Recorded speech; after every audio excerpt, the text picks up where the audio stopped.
శుక్లాం విచారసార పరమాద్యాం జగద్వ్యాపినీం వీణా పుస్తకధారిణీమభయదాం జాడ్యాంధకారాపహాం హస్తే స్ఫాటికమాలికాం విదదతీం పద్మాసనే సంస్థితాం వందే తాం పరమేశ్వరీం భగవతీం బుద్ధిప్రదాం శారదాం.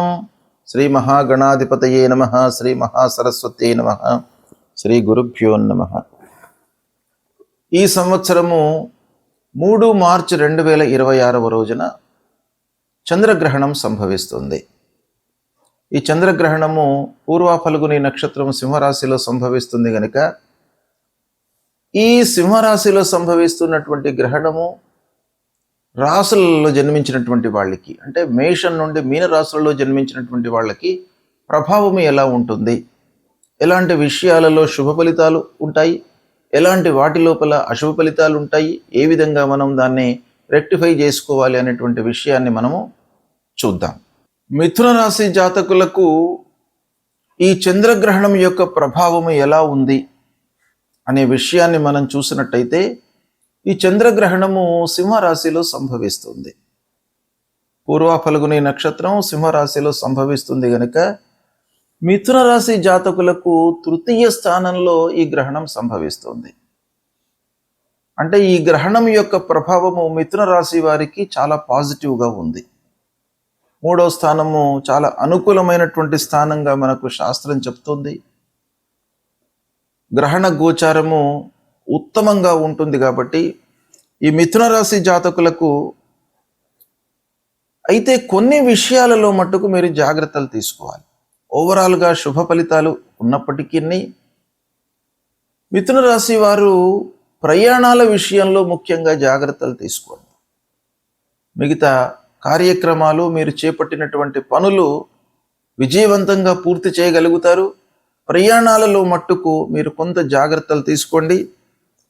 ఇక 3వ స్థానము విక్రమ స్థానము, సోదర స్థానము. అయితే ఈ స్థానం యొక్క స్థితిని, ఈ స్థానంలో సంభవిస్తున్నటువంటి గ్రహణాన్ని దృష్టిలో పెట్టుకున్నట్టయితే అన్నదమ్ములు, ఆత్మీయులు, బంధువులు, స్నేహితులు వీళ్లతో కొంత మీకు విభేదాలు తలెత్తేటువంటి అవకాశాలు ఉంటాయి. చిన్నపాటి విభేదాలు, అది కూడాను పెద్దగా మీరు ఇబ్బంది పడేటువంటి విభేదాలు కావు. అయినప్పటికీ చిన్నపాటి మనస్పర్ధలు తలెత్తే అవకాశాలు ఉన్నాయి కాబట్టి దాన్ని కొంత రెక్టిఫై చేసుకోండి. ఇకపోతే ఉద్యోగం లోపల కొంత మార్పులు కనబడుతున్నాయి. ఒక ఉద్యోగం నుండి లేదా ఒక సంస్థలో పనిచేస్తున్నటువంటి వాళ్ళు వేరే సంస్థలోకి మారడము లేదా వేరే ఉద్యోగంలోకి వెళ్ళడము, ఇలాంటివి కొంత అవకాశాలు ఉన్నాయి.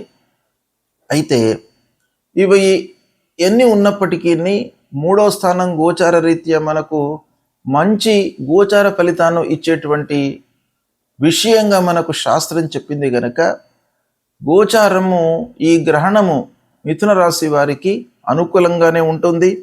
అయితే మిథున రాశి వారికి రాశ్యాధిపతి బుధుడు కాబట్టి బుధుడు యొక్క అనుగ్రహము, చంద్రుడు గ్రహణము, అంటే చంద్రుడికి సంబంధించినటువంటి విషయాల లోపల మీరు దానాలు ఇచ్చుకోవడము, బియ్యము దానంగా ఇవ్వండి.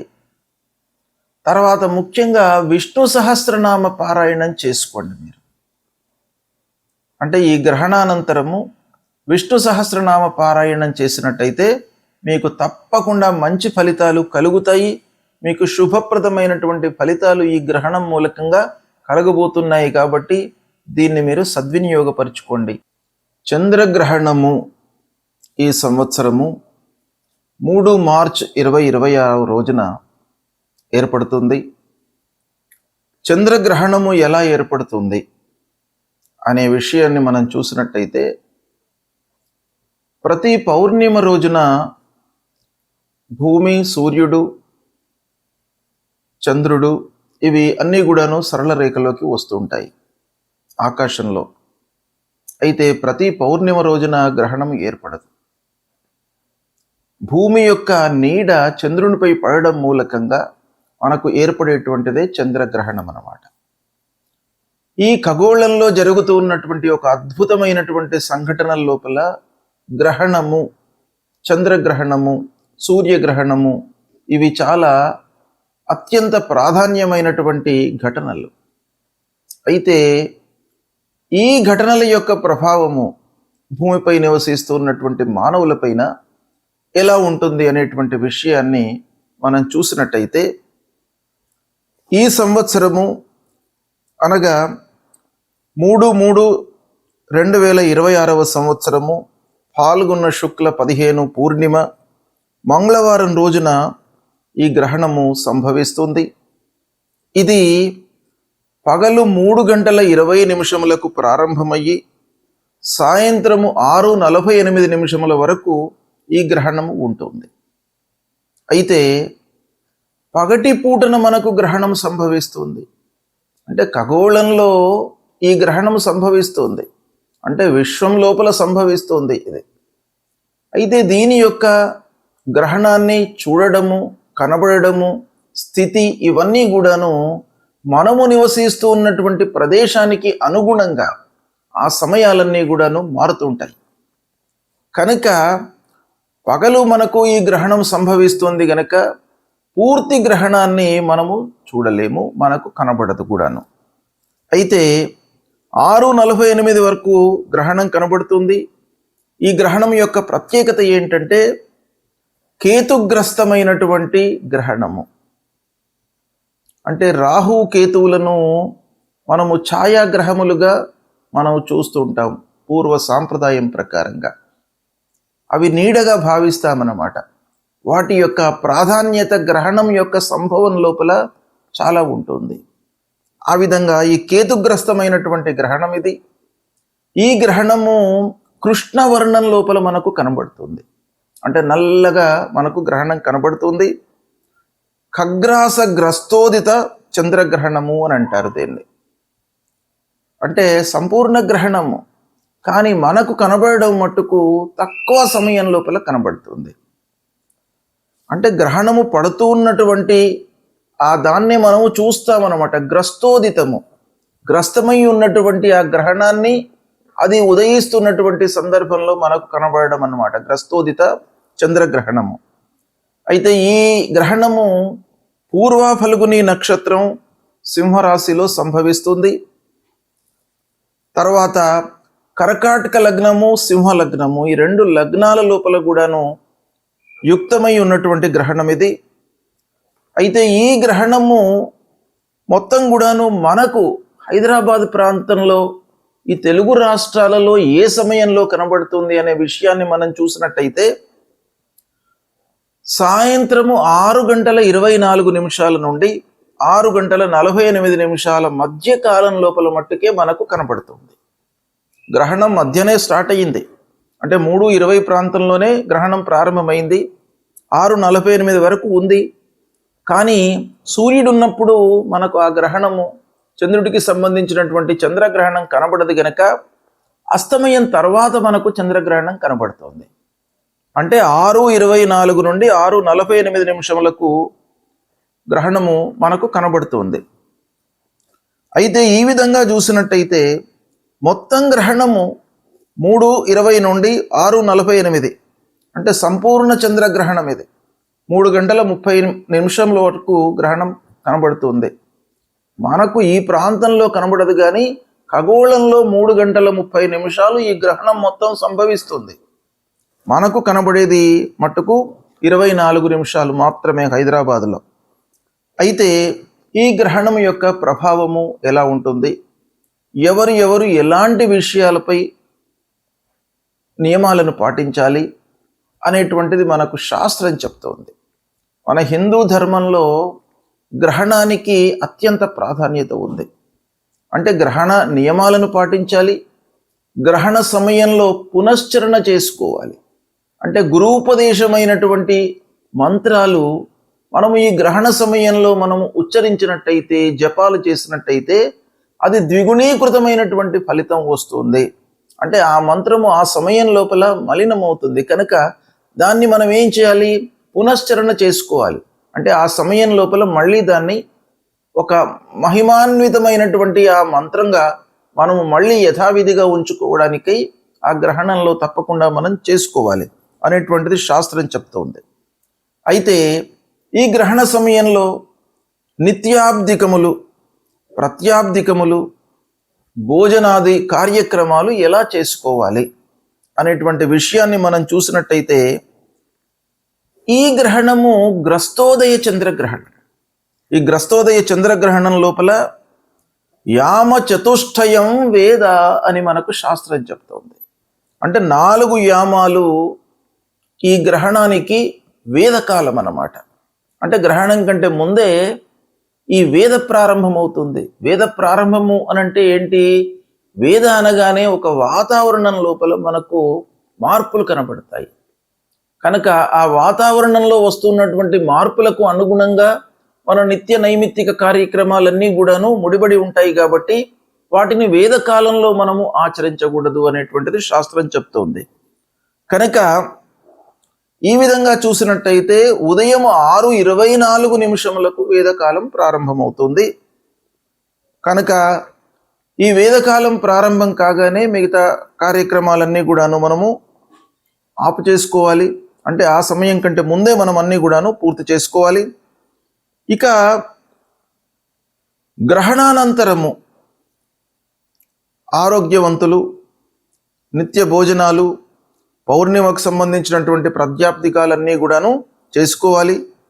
ఇక వ్యాధితో ఇబ్బంది పడుతున్నటువంటి వాళ్ళు, వృద్ధులు, బాలలు, వీళ్ళందరూ కూడాను మధ్యాహ్నం వరకు కూడాను భోజనాది కార్యక్రమాలు చేసుకోవచ్చును అనేటువంటిది శాస్త్రం చెప్తుంది. కనుక ఈ విధంగా ఈ గ్రహణం సంభవిస్తుంది. ఈ గ్రహణాన్ని దృష్టిలో పెట్టుకుని సాయంత్రం 6:24 నుండి 6:48 వరకే మనకు కనబడుతుంది.